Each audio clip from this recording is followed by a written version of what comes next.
नमस्कार दोस्तों, जय माता दी, हर हर महादेव। कैसे आप सब? उम्मीद करता हूँ अच्छे होंगे, मस्त होंगे, मज़े में होंगे।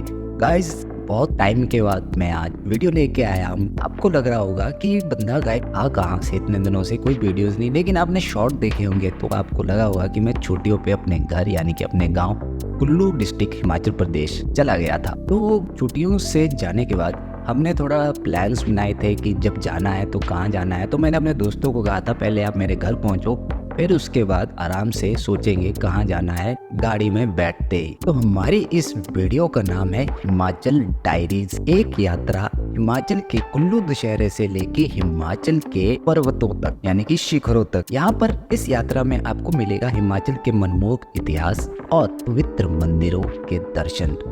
देखिए, मेरा जो भी सफ़र होता है, जो भी घूमने का प्लान होता है, वो हमेशा मंदिरों तक ही होता है। इसके अलावा मैं कहीं और नहीं जाता। मेरे सफ़र में मंदिर का होना बहुत ही इम्पोर्टेंट है। अब शुरुआत करते हैं सबसे पहले अपने गांव से। गांव का दशहरा और देवी भुवनेश्वरी का आशीर्वाद।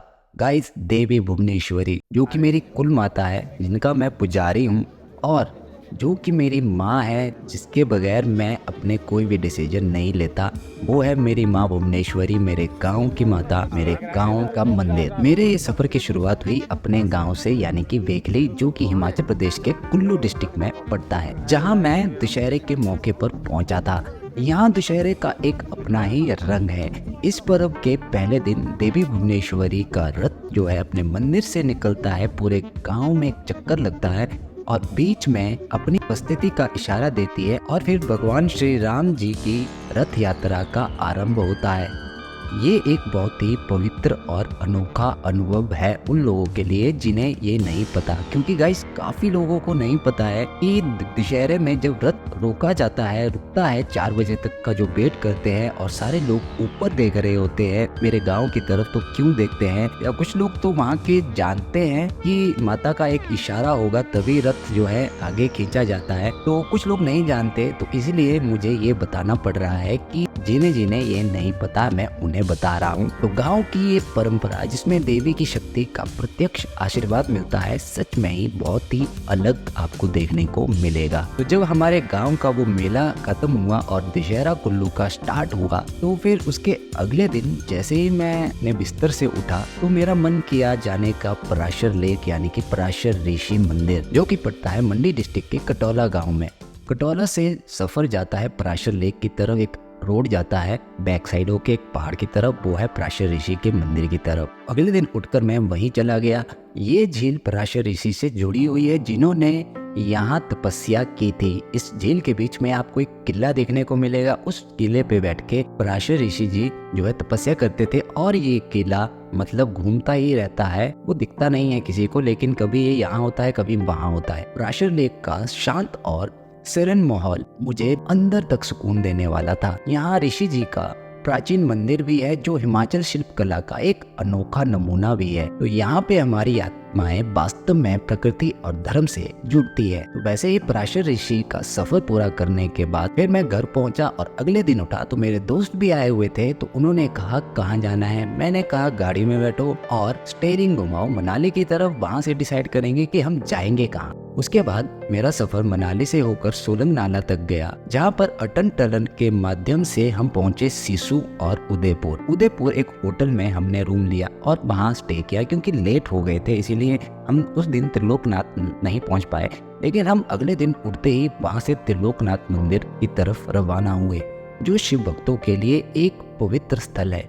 मंदिर के अंदर 2 तंग पिलर आपको मिलेंगे, जिनके बीच से गुजरना एक अनोखा एक्सपीरियंस होता है उन सब के लिए। कुछ लोग होते हैं हेल्दी मोटे से और कुछ लोग होते हैं पतले से। अब पतले लोग, अगर कोई पापी होता है तो वो पतला कितना भी हो लेकिन उस पिलर होके वो नहीं गुजर पाता।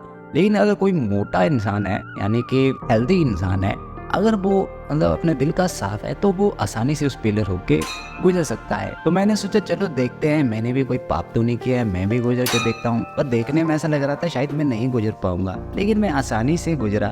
पुजारी जी के पास गया, प्रसाद लिया, तिलक लगाया, माथा टेका और फिर दूसरे पिलर से बाहर निकला और बहुत ही आसानी से हम वहाँ से निकले। हम 4 लोग थे तो हम चारों आसानी से निकले।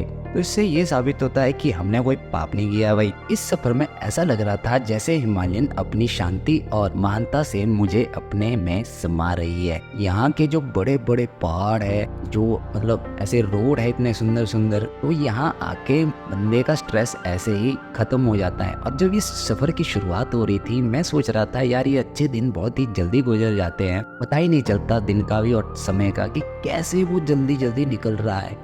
ऐसा लग रहा था कि मैं पीछे कुछ छोड़ता जा रहा हूँ और थोड़ी थोड़ी सी तकलीफ भी दे रहा था, यानी कि थोड़ा थोड़ा सा वो सैडनेस जैसी हो रही थी। फिर सोचा मैंने छोड़ो यार, सफर का मजा लो, क्यों इतनी टेंशन लेना। तो वैसे ही हम निकले फिर श्रृंखला पास की ऊंचाई और बर्फीले वाले ठंडक पहाड़ों की तरफ। अब यहाँ ट्रेजेडी ये हो गई थी कि हम जा तो रहे थे सूरज ताल के लिए, लेकिन रास्ते की कंफ्यूजन की वजह से हम गलती से पहुंच गए श्रृंखला पास। मैंने कहा ये तो बढ़िया हो गया भाई, एक सफ़र और हो गया। देखो ट्रैवलिंग में मुझे जितना मजा आता है उतना मजा किसी चीज़ में नहीं आता। जितना लंबा सफ़र उतना मुझे खुशी देने वाली चीज़। तो अब हम चाहे गलती से ही पहुंचे तो पहुंचे। अब ये हिमाचल का एक ऊंचा पास है जहाँ की ऊंचाई और ठंडक ने मेरी हिम्मत को परख लिया, और यहाँ की बर्फीली और कड़क ठंडक ने हमें ऐसा झंझोड़ दिया था कि हमारे हाथ जाम हो गए थे। लेकिन एक चीज में हमने हिम्मत नहीं हारी, वो थी वीडियोग्राफी और फोटोग्राफी में। वो हमने पूरी ली, क्योंकि नेटवर्क नहीं था, जिस वजह से मैं अपने दोस्तों को वीडियो कॉल करके उनका दिल नहीं जला पाया। तो मैंने सोचा वीडियो और फोटो बना के उन्हें भेजते हैं ताकि उनका थोड़ा थोड़ा दिल जले, क्योंकि वो कैंसिल करने वाले दोस्त थे। तो फिर उन्हें भी थोड़ा एहसास होना चाहिए था कि भाई हमें कैंसिल नहीं करना चाहिए था। तो बस फिर हमने वही किया। और यहाँ के छोटे छोटे झील सच में बहुत ही सुंदर है, और बीआरओ द्वारा बनाई गई सड़क इस प्रकृति के बीच एक शानदार एक्सपीरियंस देती है। यहाँ की झीलें ठंडक ठंडक सी और खूबसूरत सी झीलें आपके मन को मोह देगी, यानी कि दिल खुश कर देगी। आप हर एक स्ट्रेस एंजाइटी से दूर हो जाओगे, आपको लगेगा कि आप एक अलग ही जगह पे आए हो। फिर इसी तरह यानी कि झील के पास गए, वहाँ भी एक झील थी, तो उस झील के पास जाके वीडियोग्राफी फोटोग्राफी करके शाम भी हो चुकी थी और समय भी निकल रहा था। तो हमने कहा चलो वापिस अब चलते हैं घर की तरफ रवाना। अब जब हम घर जा ही रहे थे तो हमारा दिल थोड़ा सा मायूस था, क्योंकि हमने तो जाना था सूरज ताल और दीपक ताल की तरफ, क्योंकि हमारी डेस्टिनेशन तो वहीं की फिक्स थी। अगर हम आधा करके आते तो शायद हमारे दिल में रहता कि वहाँ भी जाते तो क्या जाता। तो वैसे ही हमने प्लान बनाया कि आज फिर से एक स्टे और करते हैं। तो हम जिस्पा नाम की एक जगह पे रुके, वहाँ पे हमने रूम लिए और डिनर किया, सो गए। सुबह उठे और फिर रवाना हुए सूरज ताल और विश डॉकर के अनुभव को लेने के लिए। फिर अगले दिन हम अपने सपने का मकसद पूरा करने निकले सूरज ताल।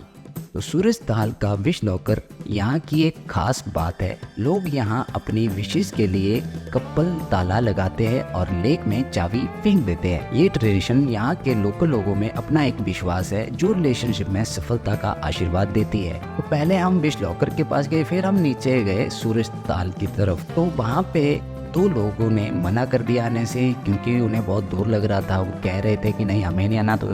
तो उन दोनों को हमने गाड़ी में बिठा दिया। तो फिर मैं और मेरा दोस्त हम दोनों निकले सूरज ताल की तरफ। हमने कहा भाई तीर्थ स्थल है तो 2-4 छींटे मार ही आते हैं अपने को पानी के, नहा तो सकते नहीं उस कड़क ठंड में, क्योंकि हम जाम भी हो सकते थे। और नेटवर्क और ऑक्सीजन की कमी आपको पता ही है, ना नेटवर्क है और ऑक्सीजन बहुत ही कम, जिस वजह से हालत थोड़ी सी खराब होती हुई हमें नज़र भी आ रही थी, क्योंकि वहाँ हवा तो है लेकिन उस हवा में ऑक्सीजन नहीं है।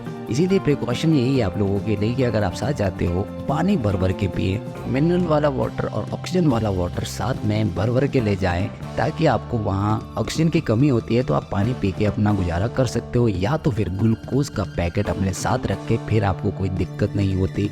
क्योंकि हमें बहुत से टूरिस्ट भी वहाँ पर मिले जिनकी हालत ख़राब हो चुकी थी, वो पानी मांग रहे थे। तो हमने अपना जो बोतल में थोड़ा सा पानी बचा था, आधा बोतल, वो हमने उन्हें दे दी। हमने कहा भाई पी लो यार, क्योंकि उसकी हालत कुछ ज़्यादा ही ख़राब दिख रही थी। अब हमारी भी हो रही थी लेकिन हम नॉर्मल थे, हम ये रियलाइज़ नहीं करवाने दे रहे थे अपने ब्रेन को कि हमारी ऑक्सीजन कम है। तो इसी तरह हम लेक की तरफ बढ़े, और आपको जो ये पत्थर दिख रहे हैं ना इतने बड़े बड़े से, और बस इन्हीं पत्थरों से हमें डर लगा कहीं ये खिसके ना, हम नीचे धस ना जाए कहीं। और तो और साथ साथ में बहुत सारा इल्यूजन भी लग रहा था और डर भी लग रहा था। ऐसा सुनसान सा था, आप देख ही रहे हो कितना सुनसान है, लेकिन ये चीज़ें यहाँ से वीडियो पे देखने में अच्छी लग रही है और दूर से देखने में अच्छी लगती है, लेकिन पास जाते ही एक डर डर सा भी लगता है। मतलब अकेले तो कोई जा ही नहीं सकता, बड़े दिल वाला हो वो ही जा सकता है। बीच रास्ते में पहुँच के मेरा भी दिल थोड़ा घट गया था, मन कर रहा था वापिस चला जाओ, लेकिन हमने स्टेप अपने आगे की तरफ लिए थे तो हमने आगे ही बढ़े। और जैसे ही हम वहाँ पहुँचे 2-4 छींटे मारे पानी के और फिर फोटोग्राफी वीडियोग्राफी की तो ज़रूरी है बॉस, ये तो हमने बनानी ही थी। तो हमने 2-4 फोटो खींचे, 2-4 वीडियो खींच के वापिस आ गए। फिर वापिस आते ही गाड़ी में बैठे और सूरज ताल के थोड़ा सा बस इतू सा आगे है बारालांचला पास। सूरज ताल के बाद हमारा अगला पड़ाव था बारालांचला, जो 16,040 फीट की ऊंचाई पर स्थित है।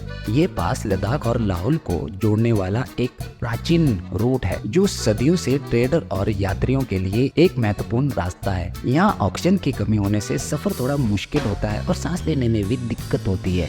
यहाँ लोगों को सलाह दी जाती है कि ऐसे ऊंचे स्थलों पर धीरे चले, चिल्लाए ना, इससे एनर्जी वेस्ट होती है और सांस फूलने लगती है।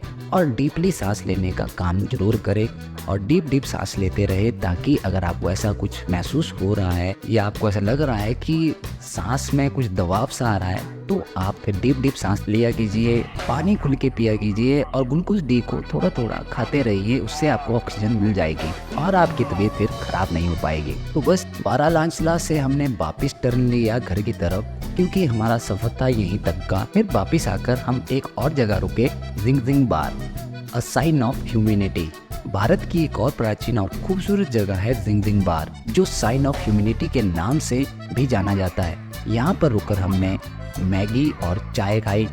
गाइस प्राइस तो महंगा था ही, चलो कोई बात नहीं, सुबह से कुछ खाया नहीं था, भूखे थे, तो हमने मैगी और चाय का आनंद लिया। लेकिन गूगल पे भी नहीं था हमारे पास, इसलिए कैश का होना जरूरी है। तो कैश यहाँ पर आते समय कैश कैरी जरूर करके रखे। तो गूगल पे के भरोसे बिल्कुल ना रहे, क्योंकि नेटवर्क नहीं होता है। यहाँ की सर्द हवाओं में भी एक अपना ही सुकून है, जो हिमाचल के पर्वतियों को और भी खूबसूरत बनाता है। तो बस यहाँ से हम मैगी खा के निकले वापिस घर की तरफ, और फिर दिल थोड़ा थोड़ा दुख कर रहा था कि अरे यार सफ़र ख़त्म हो गया, मज़ा नहीं आया। लेकिन चलो फिर सोचा कि अगली बार फिर कोई और सफ़र तय करेंगे किन्नौर की तरफ। और फिर यहाँ से जाते ही हम रुके थे सोलंग नाला पे। वहाँ पे हमने दर्शन किए अंजनी महादेव जी के, जहाँ पे नीचे बहुत बड़ी शिवलिंग है और ऊपर से झरना बहता। और फिर उस झरने की कुछ बूंदें जब हम पर गिरती है, जैसे हम प्रे करने बैठते हैं बाहर शिवलिंग के बाहर, तो जब वो आंख बंद करके जब बूंदें गिरती है तो वहाँ पर ना साक्षात महादेव के दर्शन हो जाते हैं आंख बंद करके। मज़ा आता है, आनंद आता है। वीडियो फोटोग्राफी उसकी नहीं ले सकते, क्योंकि रूल के हिसाब से वहाँ वीडियो लेना, फोटोग्राफी करना सख्त मना है, इसलिए हम चलते हैं सिस्टम के हिसाब से। और दूसरी बात ये भी थी कि मेरे फ़ोन की बैटरी ख़त्म हो गई थी, इसलिए मैं बना भी नहीं पाया। फिर वहाँ से हम निकले हडिम्बा माता टेम्पल। यहाँ तो मेरा आना जाना रहता ही, ऐसे भी बैटरी थी नहीं तो उसका भी मैं कुछ शॉट नहीं ले पाया। तो फिर वहाँ से पहुँचा मैं अपने घर वापिस। अब घर वापिस पहुँचा, कुल्लू का दशहरा लगा था, तो हमारे इतने दिन बीत चुके थे कि मैं कुल्लू के लास्ट दशहरे में जो है प्रेजेंट हुआ। तो कुल्लू का लास्ट दशहरा बहुत ही खास होता है, क्लोजिंग वाला दिन होता है। इस दिन बहुत हिस्ट्रिकल चीज़ें हो जाती है और रावण को हम उस दिन जलाते हैं चुल में। तो कुल्लू दशहरा और देवी देवताओं का आशीर्वाद। फिर जब सफ़र का अंत था, मैं वापिस कुल्लू दशहरे को देखने गया। ये दशहरा हिमाचल का सबसे अलग और फेमस है, क्योंकि कुल्लू दशहरा पहले से ही फेमस है, जहाँ भगवान राम के रथ को खींचा जाता है ग्राउंड के एंड तक। और एंड में कुछ हिस्ट्रिकल चीज़ें होती है जो मैं नहीं बता सकता इस पे। तो ऐसा समझो कि उस दिन रावण का अंत होता है और यहाँ पे आपको मिलता है देखने के लिए देवी देवताओं की साक्षात शक्तियों को। अगर आपको लगता है कि भगवान है तो कहाँ है, किस तरह की शक्तियाँ हैं, तो आप यहाँ आके देखें तो आप ना कनेक्ट हो जाओगे देवी देवताओं की शक्तियों से। आपको पूरा एहसास होगा किस तरह शक्तियाँ काम करती है, किस तरह शक्तियाँ जो है यहाँ से वहाँ जाती है, वो आपको मिलेगा कुल्लू दशहरे में ही देखने को। इसीलिए मैं कुल्लू का दशहरा कभी मिस नहीं करता, क्योंकि इससे देवी देवताओं से कनेक्ट करने का एक बहुत ही आसान, ईजी और बहुत ही अच्छा तरीका है कुल्लू दशहरे में आने का। तो देवी देवताओं की उपस्थिति और उनकी शक्तियों का एहसास यहाँ पे आपको मिलेगा।